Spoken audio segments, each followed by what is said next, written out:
আজ 17 তারিখ থেকে নামজারির 2.1% চালু হয়েছে। এখন থেকে আপনাকে নামজারির আবেদনের জন্য বিশ্বের সতর্ক থাকতে হবে।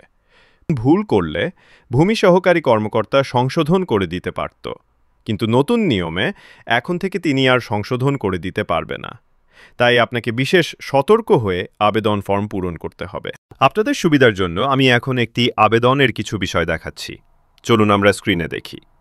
স্ক্রিনে দেখতে পাচ্ছেন আমি একটি খসড়া আবেদন করে রেখেছি। 8 জন শরিক রয়েছে। তো আপনাদেরকে এখানে ঘর আপনাদেরকে সঠিকভাবে তথ্য প্রদান করতে হবে। মালিকের অংশ থেকে যাদের নামে জমি খারিজ হচ্ছে অংশ সঠিকভাবে লিখতে হবে।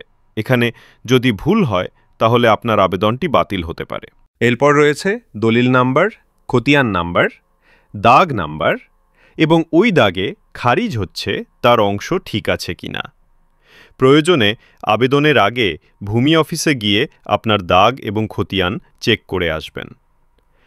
দেখা যাচ্ছে আপনি পৈতৃক সূত্রে একটি আবেদন করছেন, কিন্তু আপনার পিতা এর আগে জমি বিক্রি করেছিল। তাহলে আপনাকে ওই খতিয়ান থেকে বিকৃত অংশ বাদ দিয়ে অংশটুকু থাকবে মাত্র সেই অংশটুকুর জন্য আবেদন করতে হবে। তা না হলে আবেদন বাতিল হবে। এরপর আপনাকে আবেদন করতে হবে এবং আবেদন করার সময় খুবই গুরুত্ব সহকারে আবেদন করবেন। অনেক সময় হয় কি যে আপনি দলিল বুনিয়াদে ওয়ারেসদের নিকট থেকে জমি কিনেছেন, তাহলে আবেদনের সময় আপনাকে দাতার তথ্য হিসেবে রেকর্ডিংয়ের মালিক অর্থাৎ ওই ওয়ারেসের ব্যবহার করে আবেদন করতে হবে এবং সর্বশেষ দাতার অপশনে যেখানে আপনাকে বলবে যে সর্বশেষ দাতা এবং রেকর্ডীয় মালিক একই কিনা, তখন সেখানে না সিলেক্ট নাম ঠিকানা এন্ট্রি করবেন।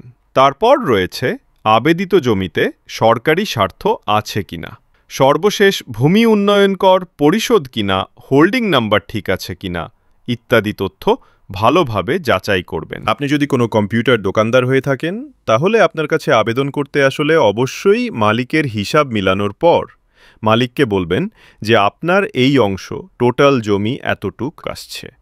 তখন মালিক যদি সবকিছু ঠিক আছে বলে তারপর আবেদন সাবমিট করবেন।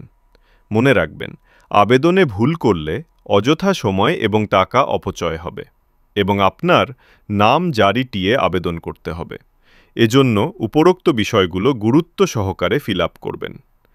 তাছাড়া আরেকটি বিষয়, ইউনিয়ন ভূমি সরকারি কর্মকর্তা যদি আপনার কোনো ডকুমেন্টসের ঘাটতি দেখে তাহলে তিনি এর মাধ্যমে আপনার আবেদনটি পুনরায় সংশোধনের জন্য আপনার কাছে ফেরত পাঠাতে পারবে। কিন্তু এ বিষয়ে এখনও কোনো কিছু বলতে পারছি না। তাই যতক্ষণ সবকিছু ঠিক না হয় সতর্কভাবে আবেদন করবেন। ভিডিওটি ভালো লাগলে শেয়ার করবেন, অন্যকে জানার জন্য হেল্প করবেন। ধন্যবাদ সকলকে।